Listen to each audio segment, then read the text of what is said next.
All right, so Hold what on. we have now is we put together a quick PowerPoint. This is available on our website, by the way, which is realsithofgenius.blogspot.com. We have the link to it in the YouTube page also, so you guys can look at it afterwards. All right, it should be coming. But we made a PowerPoint on just some of the suggestions that we would make to change this game to make it better. It may not be exactly what everybody agrees with, but it's something that we want to open up to discussion. Well, we it's have a talking large point. community. Exactly.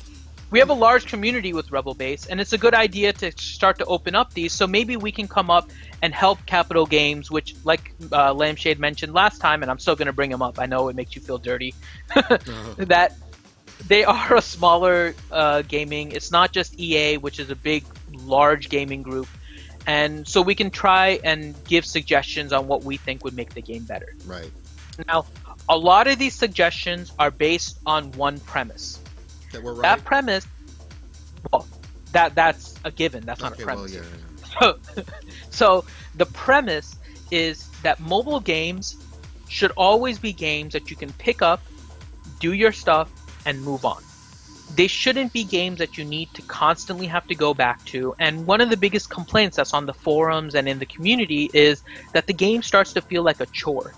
Like you have to be on at certain times in order to do things, and you feel like you're really, really restricted on what free times you have. I know with me, PvP gets annoying because between 5 p.m. and 7 p.m. on my time, I'm usually on my phone, or I was anyways, on my phone trying to get up the rank and get to number 1. I've given that up. I prefer to have my evenings now. I don't like having my phone out during dinner. It gets kind of annoying. What do you mean? I have my phone on me at all the times, and I don't care what anyone says. This is my life. This is what I do. And if you don't like it, I'll bitch slap you. Don't do that. No, my like wife my will face. bitch slap me. He's like, the wife comes to this time, and he's like, yes, dear. All right, so I've got the screen up, so let's go to the first slide. Okay. So like I said, the premise is based on making it so that the game is easy for everybody to pick up, play it for a while, do what you need to do, and then move on. Absolutely. So man, let's get into this. I the love first- this shit. Exactly. So the first thing is going to be the credits. Now, God, do we need more credits? Oh my god. and they try to increase the credits. I'm going to, on my next GW, actually add them up.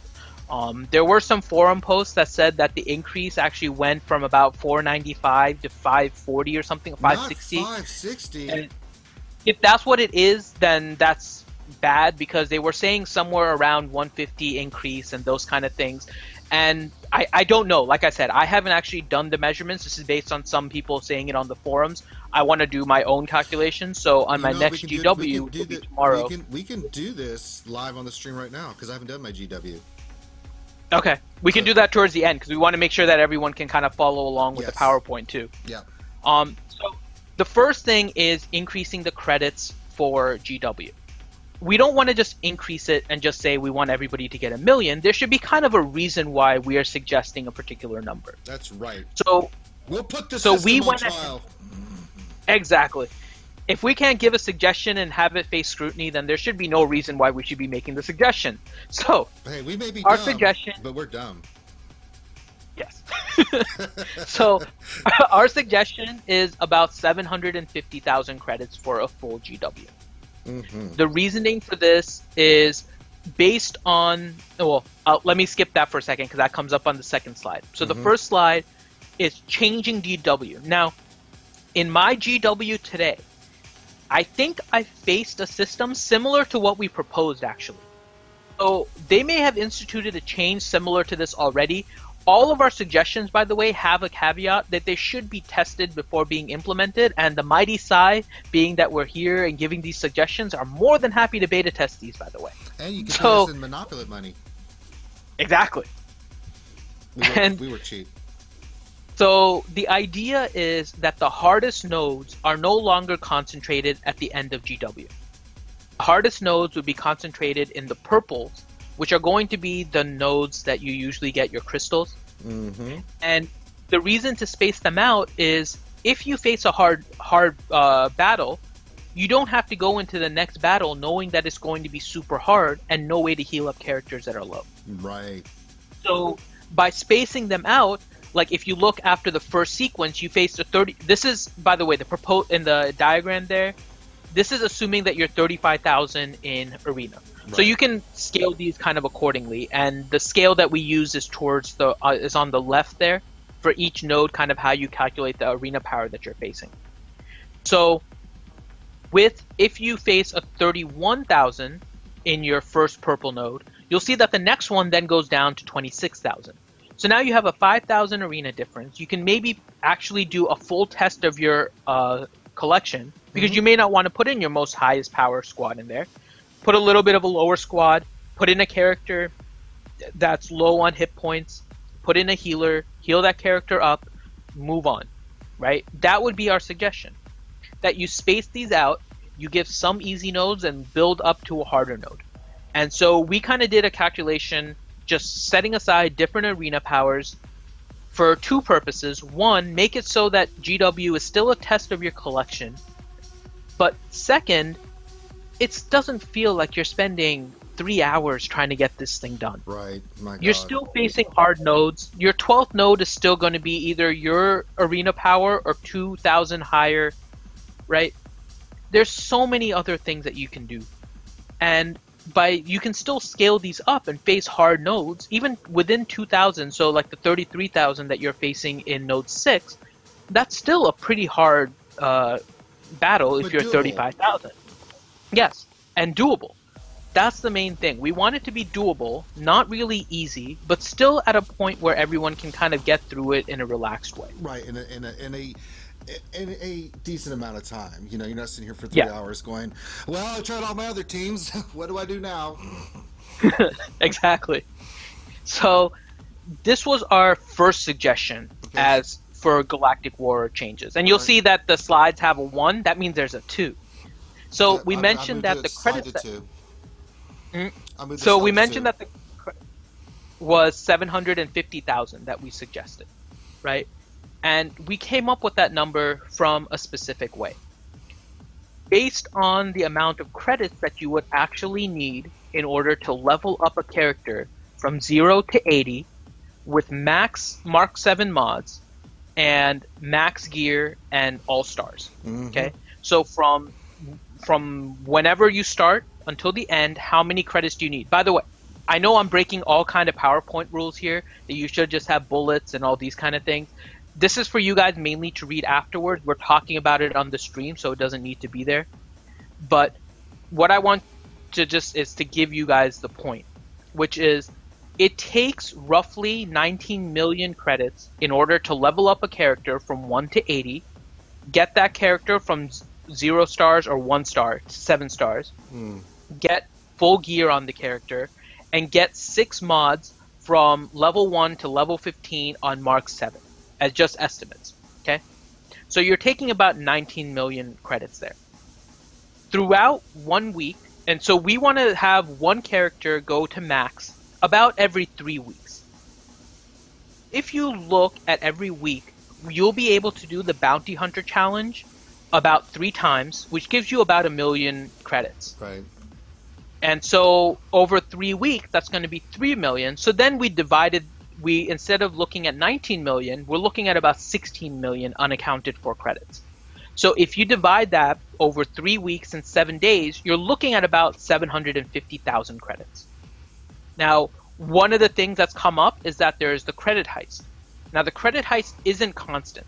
So It is kind of hard to figure out how to put this into the plan. There are some other little expenditures that will always come up, which will be remodding characters and doing those kind of things. So with that, that's kind of accounted for by the Cantina credits that you get and the energy credits that you get. And there's challenges. You get credits a couple days a week, you know, with 270,000 credits there, plus all the other challenges. You get a little bit of credits here and there. Raids, you get a lot of credits from raids. So that's the one thing, though. Raids and credit heist are not things that everybody does. Right. It would be good if everybody is able... Yeah, so these are all the other sources of credits. You're right. But we wanted to make it so anybody that's just playing this game is able to get a character maxed out in about 3 weeks, even if they're not in a raid that's doing tier 7. Mm-hmm. Right? Even if they have a collection that doesn't allow them to get enough characters for the scoundrels. I've been playing since January. Scoundrels were never a priority for me. I still can't complete the first. Jeez, join the club, buddy. Yeah, so I mean, it's hard to account for. Yeah, you made fun of me because I kept asking. You're like, no, I still don't have them yet. It's like, okay, yep. Yep, definitely still don't have them yet. Call me out, will you, you bastard? I'll get you back sometime, Finn.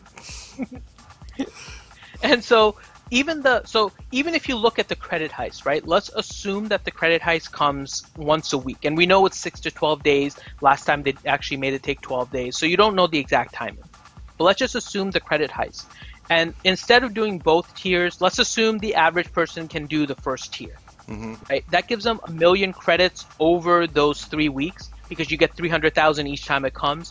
So let's just round it to 1 million, right? Now you're looking at about 15 million. If you divide 15 million within this time frame, so that's 3 weeks, you're still looking at about 720,000 credits. Mm-hmm. So that's why we're suggesting kind of this number, right? It maybe 750 is a little too much. Maybe you want to aim it at 700. I'm still fine with that because there's no Mark 7s in the game. They're all Mark 5s. You can scale everything accordingly. When Mark 5s come into the game, you can scale it up. I think what it is at right now is too low. Yeah, I think it needs to be at about 700,000. I agree. All right, moving to the next slide. All right. So that was our first suggestion. Next thing is Arena. Arena is, like I mentioned earlier, it's one of those things where it comes in at 7 p.m. your time. Depending on your schedule, it becomes really inconvenient. You don't always want to be the one person that's sitting there with your phone out at dinner and you're trying to do Arena PvP and these kind of things. It seems kind of silly. I agree. And you really want it to be a game that you can pick up, do your thing, and then move on. Right? That's how you keep people continually playing because there's challenges in the game, but you're not always in the game and it feels like a chore, it feels like a job, and then people leave because they just get stressed out over it. Mm-hmm. So our suggestion is that you change the way payouts work. There's no longer a period where you have to hit your payout. So there's no longer 7 p.m. So instead of 7 p.m. being your payout, you get your arena rank payout based on what your highest rank was between your daily resets. So between 1 a.m. to 1 a.m., whatever your highest rank was, that is what your payout is going to be. So you can now PvP whenever you want. You don't have to worry about somebody locking you out. You don't have to necessarily worry about you getting attacked repeatedly at the same time frame because you have so many people on your server at that time zone. Yep. Like, that's one of the biggest complaints is that some servers don't have anybody at, I'll use my example, at the Eastern time zone. There's just not that many people fighting at Eastern time zone versus another server that maybe has 8 people that are fighting on Eastern time zone and all of them happen to be Team Instinct. So you're fighting, like, different servers have different compositions, which is always going to happen. The difficulty is always going to change, but it shouldn't be this imbalance between server to server. So by making it so it's your highest payout through a 24-hour period, you allow people to attack whenever they have their free time, and if they want to attack at the same time period every day, so be it. But it gives everybody the option. Yeah. And as a result of this, we're aware there's going to be more people getting higher ranks. So we also reduce the payouts that everybody gets. So there's a little bit less arena tokens, there's less crystals that you get at the payouts. Everything has been scaled back because there will be more people that are getting the higher ranks. But I think this makes it so the game is more enjoyable. People actually take part in arena some more. There actually probably will be more competition because everybody is now going to try for rank 1. They don't have to worry about doing it at a specific time. Their schedules may be different. They may work at nights and all kinds of things. You now incorporate everybody into arena. I like it. All right, I'm in the next slide. All right. Shipments. So the next one, what was that? Shipments. Yes. So shipments. Now this is kind of a minor change, but I think it is a change that would be beneficial to everybody. Right now, the shipments are set so that they reset at specific times, right? Right. They reset at 7 a.m., 1 p.m., 7 p.m., and 1 a.m. This actually requires you to wake up before 7 a.m. in order to get a shipment, unless you were up after 1 a.m. the previous day. Right. Right. I'm sleeping. It's kind of. Yeah. I'm usually sleeping before 1, and I kind of naturally wake up before 7, so I haven't had a problem, but I sometimes do want to sleep in. But I don't want to have to wake up at 5 a.m. and decide, do I want to go back to sleep immediately, or do I want to log into the game, get my shipments, and then go back to sleep? And right now, there's actually a lot of people that have stored up Cantina shipments and Galactic War tokens and Arena tokens just because they don't have characters that they really wanted to farm. So what I think they should do is kind of a system similar to what they have with the Bronzium data cards. Bronzium data cards, you get 5 free a day. Each one has a 20-minute cooldown. And then you can just keep on refreshing whenever you want throughout the day, right? Mm-hmm. I think shipments should be exactly the same. At 1 a.m., all your shipments reset, and every shipment gets 3 free resets with a 20-minute or a 30-minute or even an hour cooldown. Right. So then you can go in whenever you log in next time and refresh your shipment. You then hit the cooldown, and you have to log back in at a different time of your choosing in order to get your next shipment. And you will still allow people to do the crystal refresh, just the same way like with the Bronziums, where you can spend 250 ally tokens in order to get another Bronzium card, or you can wait 20 minutes in order to get the free one, right? So I think giving a little bit more flexibility with the timing of the shipments, I think would make a difference. Now, this isn't a huge thing. This just kind of adds on, it kind of piles on to the fact that the game feels like a chore. You have to get on a certain time, right? And you want to make it so everybody, especially since lately, and I don't know if this will get people back, right? But there are people that are finding this game really hard to deal with their schedule.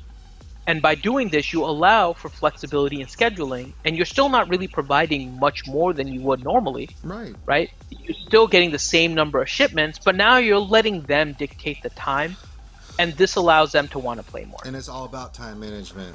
That's the key thing. So, all right, shipments covered. Moving on to the next one, mod farming. Yep. And the last one is the mod farming. So there's a couple different ways you can go about this.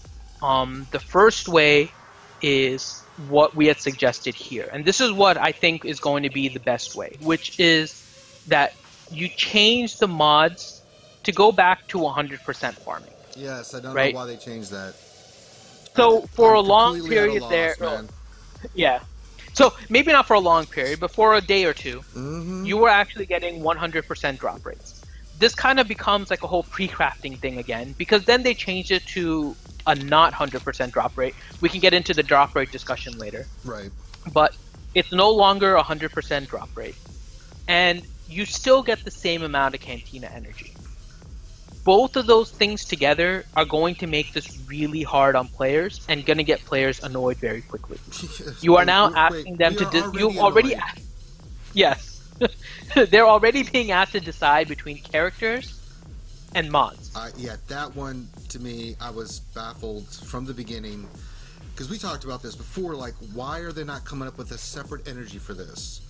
You know, if you want to keep it the same region as the Cantina and call it something else, say, mod energy, great. I don't have a problem with that. But when you force... I mean, to get the mods... in the mod challenges, you have to get characters to go get those mods.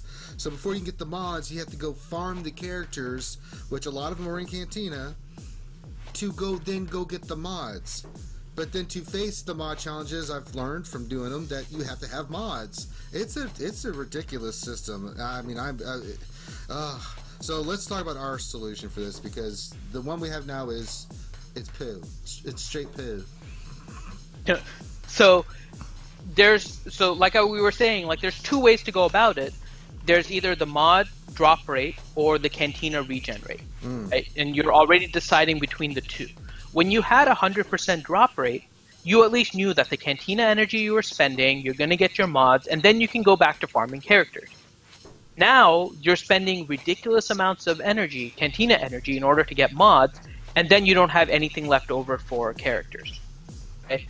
And so there needs to be a change in one of these two aspects. Our suggestion would be to change the mod drop rate to 100%, and then still keep the Cantina regen at the same rate that it is.